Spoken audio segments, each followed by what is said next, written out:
અહીંયા અનેક પોલીસ મિત્રો, પોલીસ કર્મચારીઓ, પોલીસના અધિકારીઓ આપણી સેવા અને સુરક્ષા માટે ખડે પગે છે. એમની માટે જોરદાર તાળીઓ થઈ જાય. પરંતુ હાલમાં જ દેશી દારૂને લઈને, ડ્રગ્સને લઈને, પોલીસ પરિવારના વિરોધને લઈને જે મીડિયાની અંદર ચાલી રહ્યું છે, ત્યારે હું 100% એવું માનું છું કે આ ભ્રષ્ટાચારી ભારતીય જનતા પાર્ટીની રહેમ નજરથી ગુજરાતના 33 જિલ્લાઓમાં, તમામે તમામ તાલુકાઓમાં, ગામોમાં દેશી દારૂના અડ્ડાઓ ચાલી રહ્યા છે, ડ્રગ્સના અડ્ડાઓ ચાલી રહ્યા છે. અને આના કારણે આ ગુજરાતના હજારો કરોડો યુવાનો દિવસે ને દિવસે બરબાદ થઈ રહ્યા છે.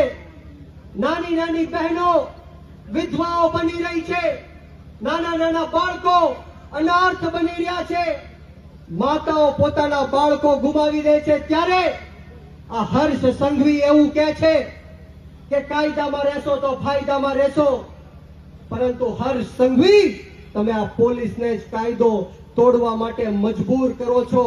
આ ગુજરાતની જનતા જડબા તોડ જવાબ તમને દેવાની છે.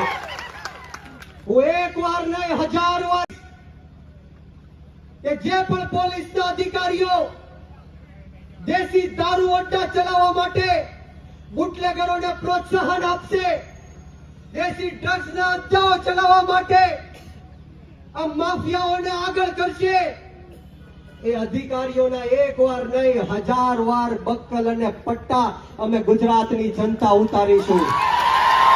અને આ ભ્રષ્ટ અધિકારીઓ નહીં, પરંતુ હર્ષ સંઘવી, જો આ અધિકારીઓને તમે છાવરવાનું કામ કરશો, તમે આ બુટલેગરોને છાવરવાનું કામ કરશો, તો આ ગુજરાતની જનતા અધિકારીઓની સાથે સાથે હર્ષ સંઘવીના પણ બક્કલ અને પટ્ટા ઉતરાવી દેવાનું કામ કરશે. યાદ રાખજો, આપણો ભારત દેશ સંવિધાનથી ચાલવા વાળો દેશ છે.